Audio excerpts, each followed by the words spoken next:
Assalamualaikum warahmatullahi wabarakatuh. Perkenalkan, nama saya Agustina, NPM 1930701022. Di sini saya akan menjelaskan tentang materi atonia uteri. Selamat menyaksikan. Atonia uteri merupakan kegagalan miometrium untuk berkontraksi setelah persalinan, sehingga uterus dalam keadaan relaksasi penuh, melebar, lembek, dan tidak mampu menjalankan fungsi ovulasi pembuluh darah. Atonia uteri termasuk dalam pendarahan postpartum primer. Pendarahan postpartum primer terjadi hingga plasenta lahir 24. Lalu selanjutnya ada faktor predisposisi. Yang pertama itu ada uterus lebih besar saat hamil.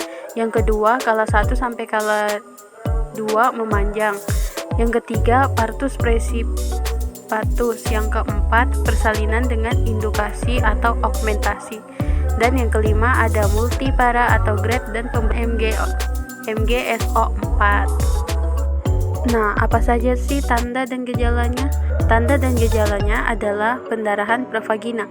Pendarahan yang terjadi pada kasus atonia sangat banyak, umumnya terjadi lebih dari 500 cc. Atonia uterus termasuk dalam pendarahan hemoragik.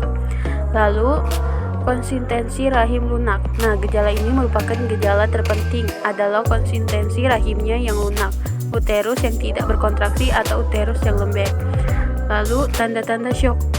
Nadi cepat dan lemah, tekanan darahnya rendah, pucat, keringat, kulitnya atau akralnya dingin, nafas cepat, gelisah, dan urinnya sedikit. Bagaimana cara pencegahannya? Nah, pencegah itu dengan cara pertama memberikan oksitosin 10 unit, yang kedua melakukan PPT, yang ketiga masuk uterus.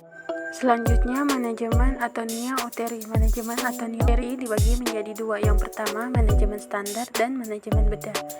Manajemen standar yang pertama adalah masase uterus, yang kedua kompresi uterus bimanual, yang ketiga pemberian uterotonika.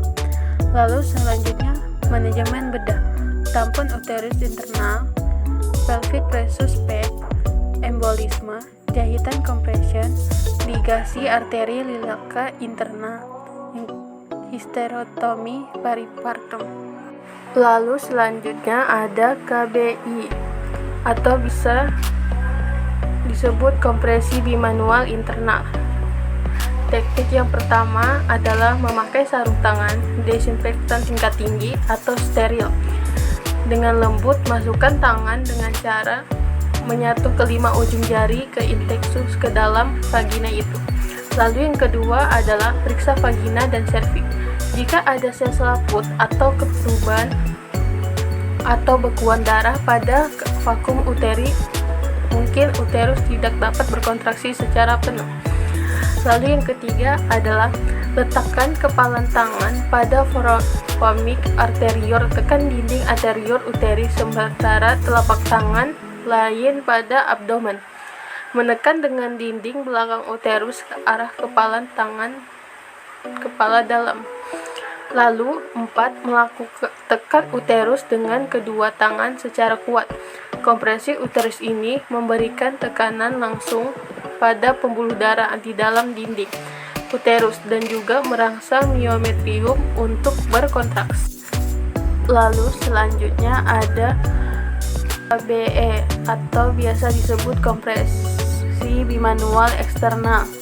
Yang pertama ada letakkan tangan yang lain pada dinding abdomen di belakang korpus uteri. Usahakan memegang bagian belakang uterus seluas mungkin. Lalu yang kedua, melakukan gerakan saling merapat kedua tangan untuk melakukan kompresi pembuluh darah di dinding uterus dengan cara menekan uterus di antara kedua tangan tersebut. Baiklah, sekian dari presentasi saya hari ini. Bila ada kekurangan, mohon maaf. Wabillahi taufiq wal hidayah. Wassalamualaikum warahmatullahi wabarakatuh. Terima kasih.